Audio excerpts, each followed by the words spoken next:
My name is Gabe, and I play bass and I sing in Winslow. I'm Jeff, and I play guitar and sing in Winslow. And together, plus another guy, we're called Winslow, and we're here with Bucketlist Music Reviews. Check it out right here. Smoking cigarettes. So.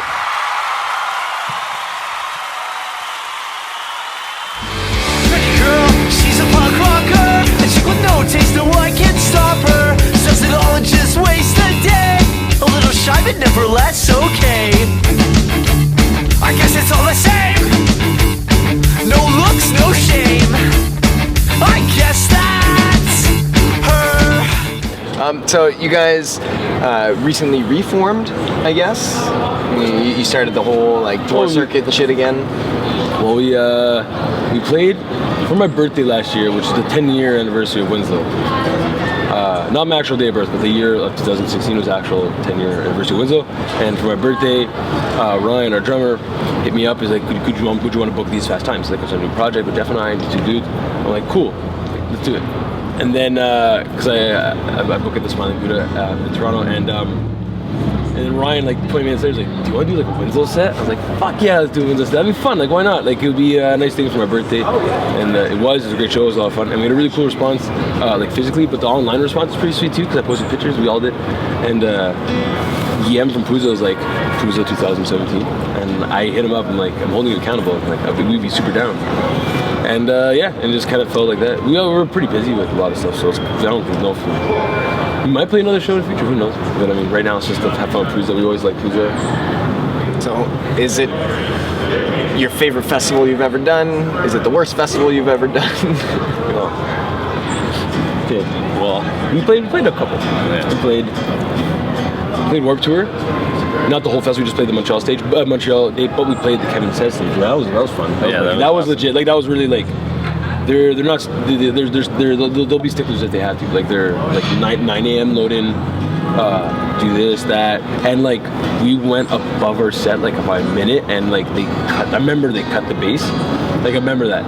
But whatever, we still had a great response and they're really nice about stuff. But yeah, that was legit. Koi Fest in the Kitchener. Pretty cool for what it was. I mean, the shows are all right. The programming is okay, I guess. But the programming of festivals is not fucking easy. I'll never take a dump on programming because this is a really difficult fucking job. Especially for smaller scale, like Koi or whatever, and even Pouzza for that matter. Like for early years, like programming was difficult, man. You can't get the right bands to play at the right places and the right times and competition. You guys pride yourself on being like punctual and shit like that? Yeah, that's one of our mottos, you know. We at least show up. That's We're not very good when we show up. Show up on time. What do you, throughout your illustrious careers in music, how do you feel about having load-ins at like 5 p.m. and then the show doesn't start until 9? Do you think it's good? Do you think they should change it? Nice. Well, you want to start this one first? Well, it depends. I mean, it ensures that everyone gets there. The show's actually going to happen, right? When you play with a lot of bands, you see how many people drop off last second. So at least they get like 4 hours, I guess.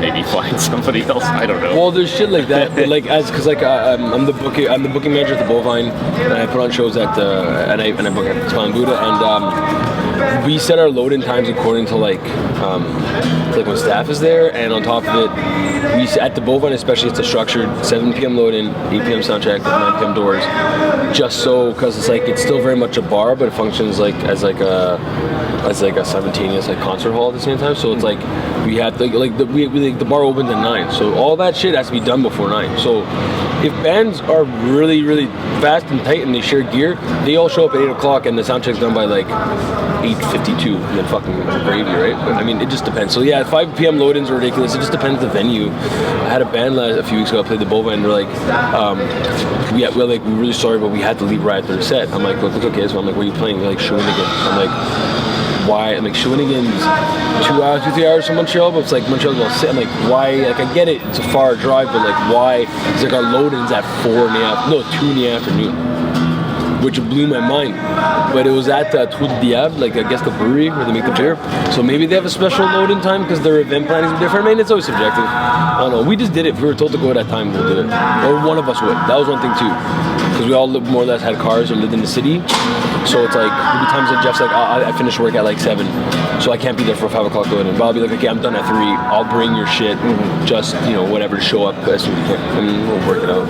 So you're good like that. Remember those days? Do you guys have any plans to do a new album or record new material, or is it just kind of a one-off thing? You'll do Pouzza every year and then fuck the rest of it? Well, you get asked quite a bit to do more shows. Well, I mean, okay, because we played my birthday show, because we Everyone's played already that, assuming we're getting back together. like Something new. people in Ottawa want us to go play, which we'll probably do. We'll hopefully maybe like this summer, maybe early spring. I'd be totally game for that, and so would Jeff and Ryan. We're all super, because Ottawa's like our second home. We played Ottawa like almost 30 times. It's an hour and a half, hour 45 minutes from Montreal, right? So it's like it was an easy. I don't know why I looked at the camera, but it was an easy. Well, you're allowed to look at the camera. It's not. It was an easy one-off. No, but it was an easy one-off. So it's like we were able just to do it as many times as we could, and we did it for like cheap too. We weren't really like cocky with it, and we made good friends out there. Like the community in Ottawa it's small in comparison to Montreal, Toronto, but they're really tight knit. Like if you're playing a pop punk show in September, then you play a pop punk show again in October. It's going to be like the same kind of kids that are going to be going to that. It's a nice little community.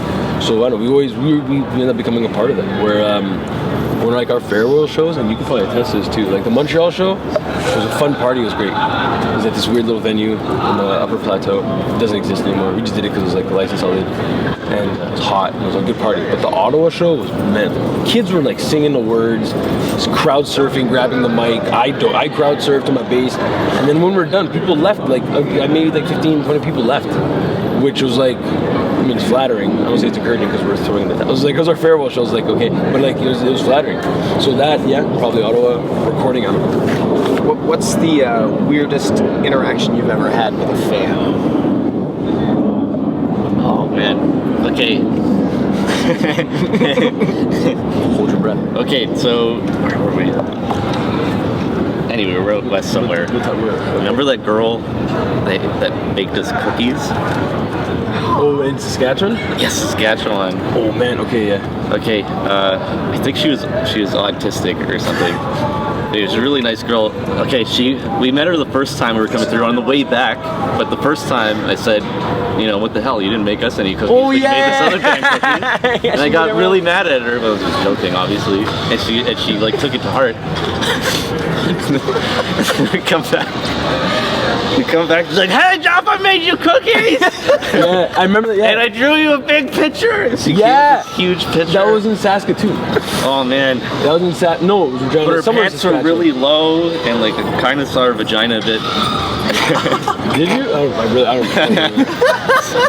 Like, it's really, really nice, though. She baked cookies and she brought candies because when we played with prom night, she brought a bunch of shit for them. We're like, Yes, what the fuck? yes, Whereas yes. like you don't just visually just give this person tons of things and just like leave when there's a bunch of hungry guys from Montreal. Like, don't do that shit. And yeah, I guess Eating she did. ravioli I in guess can, yeah, where's my like fucking nasty cookies? and You're taking back your water? I thought you were giving that to me. No, absolutely not. You have it's okay. Yeah, I remember that. I remember that girl exactly. I remember her name.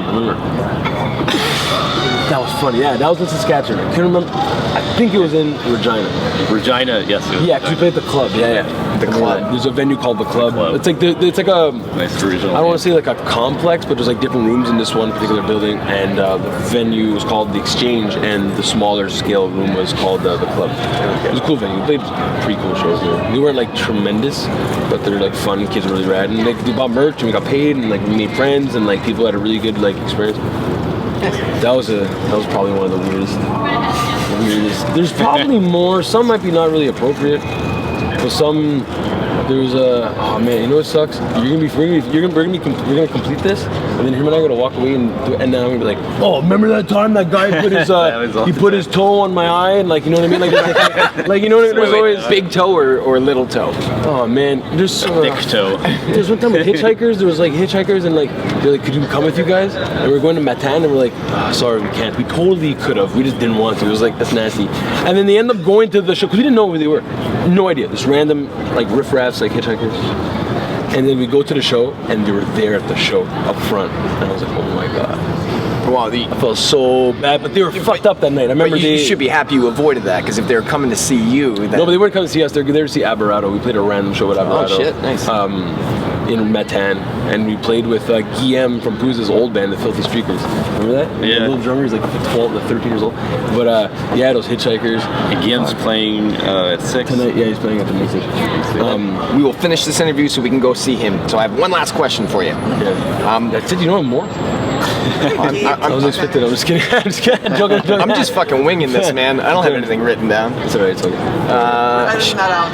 Yeah. He has so many things written down. It's incredible. It's like a scroll. He's like. It's actually tattooed on my butt. Like all of them, all the questions. And so next time I do an interview with you guys, I'm just gonna pants myself, Give us a test. moon you, and then you have to read the questions from my ass. This is who I hire.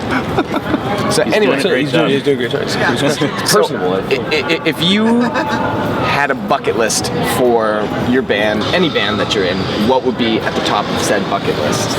Ooh, that's a good one. What would you say? Like for this Fast Times, what would you say? Would be a cool bucket list thing. 'Cause I don't believe in bands anymore. You don't believe in bands? I'm not gonna He just join believes in comedy. No, I'm just kidding. No, like what would be a bucket thing for a bucket list for this Fast Times? Oh god. Mine has always been to play Red Rocks, Red Rock. Colorado. That fucking venue looks awesome. I'd love to play Rock Fest. That would be sick. Yeah, that's your thing. Yeah. That's a thing. It's tough, man. Shit, the program is weird. Yeah, that's a cool thing. For Winslow, we always we did a lot of cool shit. You know what, man? I'm really proud. We did a lot of cool shit. It was like on our own terms and on our own scale, but like we got to, man, like we've played places in Canada that probably a lot of Canadians will never even think about visiting or ever thinking about. You know what I mean? Like we played Prince George, BC Mall. So have I. And that was fun. Weird place. Right. And yeah, but weird but good. There's nothing to do there. So they go to shows, man. They have a fucking time, a good time. A lot of drugs. Yeah, they do. Yeah, they do that. And remember when Ryan, our drummer, I remember we were in Prince George. We went to a record store, and I found Sister Hazel and Tom Cochran CDs for like $1. Oh, yeah. I think. And we were touring with this band called Everyone Everywhere, and they smoke a lot of weed. And our drummer, who doesn't smoke a lot of weed at all ever. So, and they smoke bongs. They're from Vancouver Island. They smoke bongs. And Ryan takes a bong rip, and he's fucked up out of his mind. And He's laying in the back of the van like this. he's like freaking out. He's having a panic attack. You know, like a cat scared out of your mind. Yeah, he's lying down in the back of it, and then I just put in the CD. And like Tom Cochran, and then Life is Loud. And Ryan's like, stop singing that! No, but we Like, weren't singing it. We were just mouthing the words Were and we? looking at him like Yeah, we're very staring. intently, and he's freaking out. losing his mind. Completely scarred that. He hated that song for at least 2 years. Can you guys give me your best? Can you cockle like the cocker? Can you give me the Tom scream? Nah, I'm not doing that. I'm not taking that chance. I gotta impress people. We have to impress people for one night. For real, that's We why gotta I'm not. save the cocker stance. I haven't smoked a full cigarette all day because I'm scared I'm gonna blow my voice out. Because I don't know if you remember, maybe in the last the last 2 Pouzzas, I lose my voice morning up, like the Friday. Fuck, really? So I'm walking around talking like Tom Waits, and I'm like, yeah, so thanks for coming to the comedy show at Pouzza Fest, everyone. Yeah, it's good, thanks for coming. I sound like a fucking savage. I don't know. Awesome. Well, that's everything I got. Winslow. Check them out so they can get famous, When are even you though the guys band is dead. We're playing Tomorrow at 9. May 21st, 9 o'clock at Catacombs. 9 a.m. 9 a.m. It's a brunch show. Bring some breakfast. bacon and eggs. Bring some jam. Don't bring that orange marmalade shit. Bullshit. No one ever eats that. You come ever on. notice that you go We're to a gonna restaurant? fucking fight. You're You like talking that? shit about marmalade? You talking Not shit about marmalade? The orange one. You go to a restaurant. There's like a pile of them. They've probably been there since February because no one eats that shit. It's like the hard candies at my grandma's house. Sure. Wow. I bet you those are tastier than fucking. Who makes orange marmalade? Mr. Bean. Awesome. All right. Check them out. Thank you very much. Yeah.